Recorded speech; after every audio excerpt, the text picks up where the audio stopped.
எல்லோருக்கும் வணக்கம். இன்னைக்கு அனிதா புஷ்பவனம் குப்புசாமி யூடியூப் சேனல்ல உங்களை எல்லாம் சந்திக்கிறதுல ரொம்ப ரொம்ப மகிழ்ச்சி. இன்னைக்கு இந்த பதிவுல நம்ம பார்க்க போற செய்தி மிகவும் முக்கியமான செய்தி, எளிமையான செய்தி. அதாவது சிலர் திரும்ப திரும்ப கேட்கக்கூடிய ஒரு கேள்வியத்தான் நான் இந்த பதிவுல சொல்ல போறேன். கோயில்கள்ல போனா நம்ம சுவாமி பேருக்கு அர்ச்சனை செய்யணுமா இல்ல நம்ம பேருக்கு அர்ச்சனை செய்யணுமா அப்படின்றது கேட்டுக்கிட்டு இருக்காங்க. இது பாத்தீங்கன்னா நிறைய பேருக்கே இதுல குழப்பம் இருக்கு. இந்த சுவாமி பேரை சொல்லி அர்ச்சனை செய்யணுமா இல்ல நம்ம பேரை சொல்லி அர்ச்சனை செய்யணுமா அப்படின்ற குழப்பத்திற்கு விடை பாத்தீங்கன்னா நான் நிறைய புத்தகங்கள்ல படிச்சு அப்புறம் நம்ம நிறைய பிராக்டிக்கலாக யோசிச்சு அது ரெண்டையும் இணைத்துதான் எப்பவுமே நான் பதிவு பண்ணுவேன். எடுத்த உடனே மனசில் உதித்தவைகளை நான் சொல்ல மாட்டேன். அந்த காலத்துல சுவாமி பேருக்கு நிறைய பேர் அர்ச்சனை பண்ணிருக்காங்க. காரணம் என்னன்னா அவர்களுடைய பெயர்கள், அவர்களுடைய கணவன் பெயர்கள் எல்லாம் பாத்தீங்கன்னா சுவாமி பெயர்களாகவே இருக்கும்.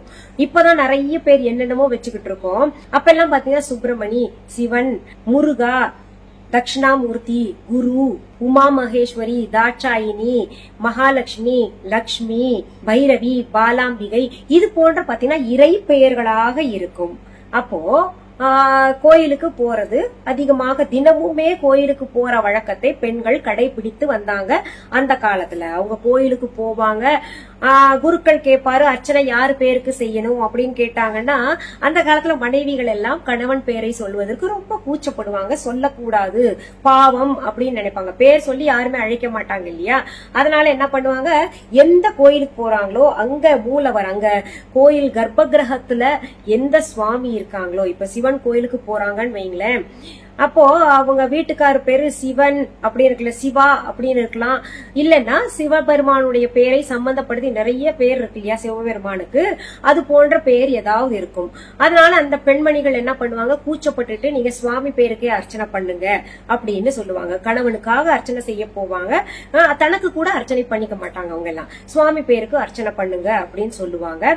அதனால குருக்கள் சுவாமி பேருக்கு அர்ச்சனை செய்வாங்க. இதுவே பாத்தீங்கன்னா அக்கம் பக்கத்துல இருக்கிறவங்க பார்த்து அப்படியே காலப்போக்கில் பார்த்துக்கிட்டு ஓ சுவாமி பேருக்கு தான் அர்ச்சனை பண்ணணுமா அப்படின்னு சொல்லிட்டு நிறைய பேர் கடைப்பிடிச்சுக்கிட்டு வந்திருக்காங்க.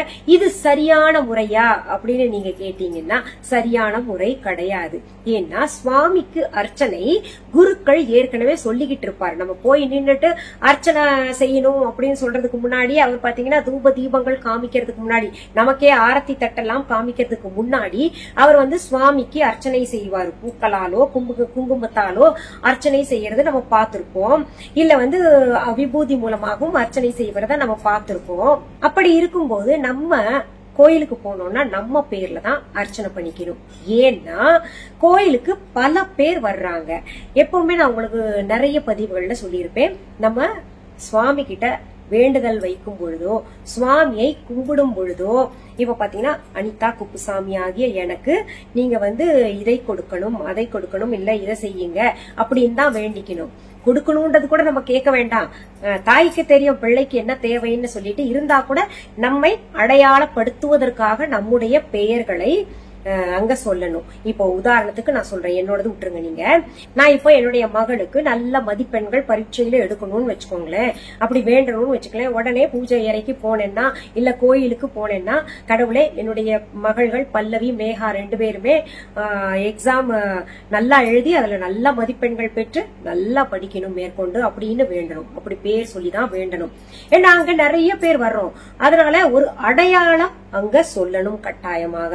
அந்த அடையாளத்தை வாய் விட்டு நம்ம சொல்ல முடியாது. நம்ம மனசுக்குள்ளதான் வேண்டிப்போம்.